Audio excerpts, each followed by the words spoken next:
420 तो उसका प्रधानमंत्री आ गया। 420 तो सबसे बड़ा देश का दुर्भाग्य है कि प्रधानमंत्री 420 है।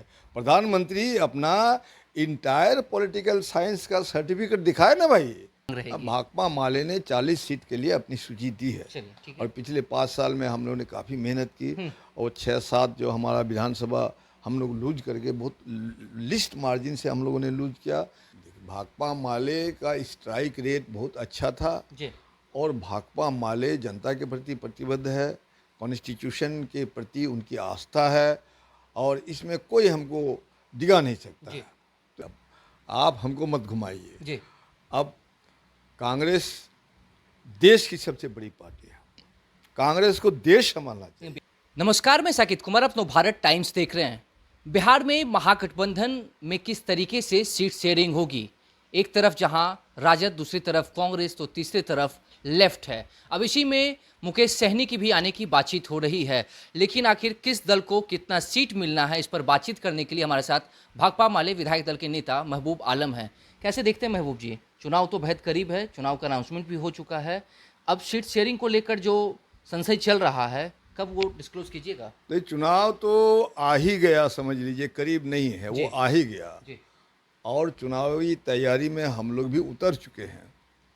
इसके बीच में जो तात्कालिक मुद्दे आ रहे हैं, जी चुनाव आयोग के जरिए भाजपा जो मुद्दे को ला रही है, बिहार की जनता को के मतदान को छीनने की एक साजिश हो रही है। जी उन्होंने जो मतदाता विशेष गहन परीक्षण के नाम से जिस किस्म का फरमान जारी किया है, ये फरमान 1 महीने में पूरा नहीं हो सकता। ये काम तो चालू हो चुका है। बट काम उसने चालू किया है, लेकिन हमारा विरोध जारी है। जी हमारे गठबंधन, इंडिया गठबंधन के नेताओं ने वो बात की है, कल मुलाकात की है, लेकिन चुनाव आयोग का अभी जो उसका रवैया है वो ठीक नहीं है। लगता है कि भाजपा का एक घटक दल के रूप में वो स्थापित हो चुका है, एक घटक संगठन है वो। जी इसलिए हमें बड़े संघर्ष में जाना होगा, क्योंकि आप देखते हैं कि बिहार जैसे ही मजदूर एक्सपोर्टिंग प्रदेश बन चुका है और हमारे सीमांचल से तो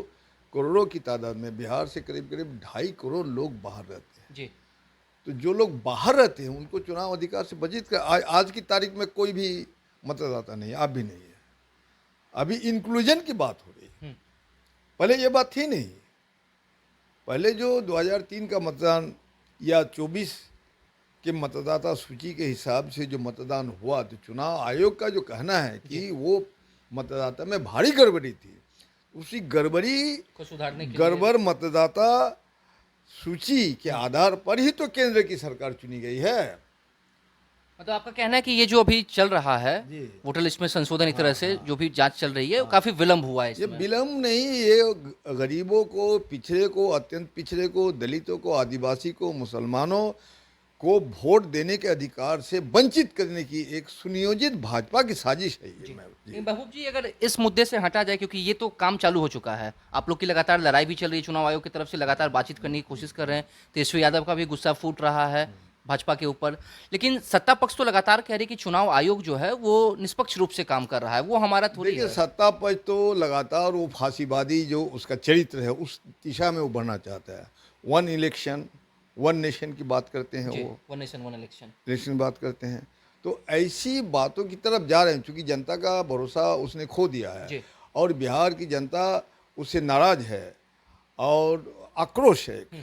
जो 14 साल मैंने अभी जो 2014 के बाद जो अब केंद्र सरकार की नीति रही है, जी ये विभाजनकारी नीतियाँ है, ये सौहार्दपूर्ण नीतियाँ नहीं है। सौहार्द पर हमला किया और सांप्रदायिक फांसीवाद की जो मंशा है उनको बढ़ावा मिला है और उसी नक्शे कदम पर अभी भाजपा की सरकार है। नीतीश कुमार तो मानसिक रूप से अस्वस्थ हैं। जी तो ऐसे गरीब जो लोग हैं, आप इन भ्रष्ट जो सरकार है और भ्रष्ट जो पदाधिकारी का, आप उम्मीद कर सकते हैं कि 15 दिन में एक बर्थ सर्टिफिकेट बन जाएगा लोगों का, 15 दिन में एक रेसिडेंशियल सर्टिफिकेट बन जाएगा? उम्मीद कर सकते हैं एक व्यक्ति का, और लाखों लाख की तादाद पर है, करोड़ों की तादाद में है। अब देखिए कि पढ़े लिखे नौजवानों ने भी 2000 के बाद जैसे एक बात फैल गई कि भाई अब तो नौकरी वोकरी मिलने का नहीं है, तो किसने अपने हाई स्कूल से सर्टिफिकेट लिया? अब हाई स्कूल में अगर वो जाएंगे भी तो वो हेडमास्टर नहीं है, वो रजिस्टर रिजर्वेशन में है कि नहीं, सुरक्षित है कि नहीं, इन तमाम सवालों को है। लोग, हमको लगता है कि मैंने करोड़ों लोगों को वंचित करके एक तरफा चुनाव करा करके वो मैंने मतदान पर डकैती करके वो सत्ता में आने चाहता। लेकिन सीट शेयरिंग का फॉर्मूला कैसे महागठबंधन में होगा, कब तय होगा? पिछली बार आप लोग 19 सीटों पर चुनाव लड़े थे, 12 पर जीत दर्ज किए थे। इस बार क्या रणनीति रहेगी भाकपा माले की, और महागठबंधन में सीट शेयरिंग का फॉर्मूला क्या होगा? देखिए, भाकपा माले का स्ट्राइक रेट बहुत अच्छा था जी और भाकपा माले जनता के प्रति प्रतिबद्ध है, कॉन्स्टिट्यूशन के प्रति उनकी आस्था है और इसमें कोई हमको डिगा नहीं सकता जी। है। तो इसलिए भाकपा माले को पिछली बार ही कुछ ज़्यादा सीटें अगर मिलती तो सरकार में आज हम लोग रहते। तो इस बार समझौता होगा या फिर लड़ाई लड़िएगा? नहीं, बिल्कुल समझौता होगा, बिल्कुल समझौता होगा, क्योंकि आज जो देश में खतरा है और उस खतरे का मुकाबला बिहार कर रहा है। बिहार जयप्रकाश नारायण की ज़मीन है, बिहार महात्मा गांधी ने चंपारण सत्याग्रह से शुरू किया, मौलाना मजहरूल हक की ज़मीन है। जी। तो इसलिए बिहार में उसकी मंशा लागू नहीं हो रही। लेकिन महबूब जी, चीजों को आप घुमा रहे हैं लेकिन क्लियर बात नहीं कर रहे सीट शेयरिंग के ऊपर। महागठबंधन का सीट शेयरिंग का फॉर्मूला क्या होगा? मैं घुमा नहीं रहा हूँ, मैं अभी ये बोल रहा हूँ कि अभी सीट शेयरिंग प्रमुख मुद्दा नहीं है। प्रमुख मुद्दा है आपने कहा ना कि चुनाव आ गया है। चुनाव भी आ गया, लेकिन फिर कब होगा? हमारी तैयारी है, हो जाएगा। हमारे शीर्ष नेता बैठेंगे। अच्छा चलिए, भाकपा माले की कितनी सीटों की मांग अब रहेगी? भाकपा माले ने 40 सीट के लिए अपनी सूची दी है चलिए ठीक है। और पिछले 5 साल में हम लोगों ने काफ़ी मेहनत की और 6-7 जो हमारा विधानसभा हम लोग लूज करके बहुत लिस्ट मार्जिन से हम लोगों ने लूज किया, इसलिए हम लोगों ने पार्टी की तरफ से 40 सीट की सूची दी गई है जी। और हम उम्मीद करते हैं कि सकारात्मक जवाब हमें मिले। मुकेश सहनी भी हैं, 60 सीटों की मांग कर रहे हैं, 40 आप देखिए, कर 60 रहे हैं, सीटों कांग्रेस की- है, राजद है, कांग्रेस लेफ्ट की और पार्टियां हैं। ठीक है, देखिए अब आप हमको मत घुमाइए। जी अब कांग्रेस देश की सबसे बड़ी पार्टी है, कांग्रेस को देश संभालना चाहिए। लेकिन बिहार में तो कमजोर है। नहीं, मैं बोल जी, रहा हूँ, ठीक, ठीक, लेट मी बताइए। Speak first. कांग्रेस को देश का सवाल ना उठाना चाहिए, देश संभालने की बात करनी चाहिए। बिहार में जो वो दुराग्रह कर रहे हैं ये ठीक नहीं है, वो तो देख लिया उसने। जी उसके बाद इस 5 साल में आपके जनाधार में कहाँ वृद्धि हुई ये देखना होगा। उसके बाद बहुत जीते हुए लोग आपके निकल गए। तो ऐसी हालत में जो भी एलाई फोर्स होगा, हमारा सहयोगी साथी होंगे, जी। दुराग्रह नहीं करना है। एनडीए को डिफीट करने के लिए और बिहार की सत्ता को हासिल करने की लड़ाई के लिए हमें कैंडिडेट देना। क्या महागठबंधन में पशुपति पारस की भी एंट्री होगी? हाँ, पशुपति पारस जी से हमारी बातचीत हुई है, वो आना चाहते हैं और स्वागत है उनका। अगर वो आते हैं तो उनको कितनी सीटें मैं दी मिलेगा, जाएंगी? देखिए सीट तो मिल जाएगा। हमारी जो शीर्ष नेता है इसमें बैठेंगे और सौहार्दपूर्ण वातावरण में सीटों का इंटरनली बातचीत चल रही हाँ है। प्रोपोर्शनेट कब तक फाइनल हो जाएगा सीट शेयरिंग? हमको देखिए इस महीना में फाइनल हो जाएगा। बीजेपी ने कहा है कि महागठबंधन में जितने भी घटक दल हैं, जितने सीटों की मांग कर रहे हैं, अगर उसको कैलकुलेट किया जाए तो वो 420 होता है। तो बीजेपी ने साफ तौर पे कहा है कि महागठबंधन 420 पार्टी बन चुकी है। अरे 420 तो उसका प्रधानमंत्री आ गया। 420 तो सबसे बड़ा देश का दुर्भाग्य है कि प्रधानमंत्री 420 है। प्रधानमंत्री अपना इंटायर पॉलिटिकल साइंस का सर्टिफिकेट दिखाए ना भाई।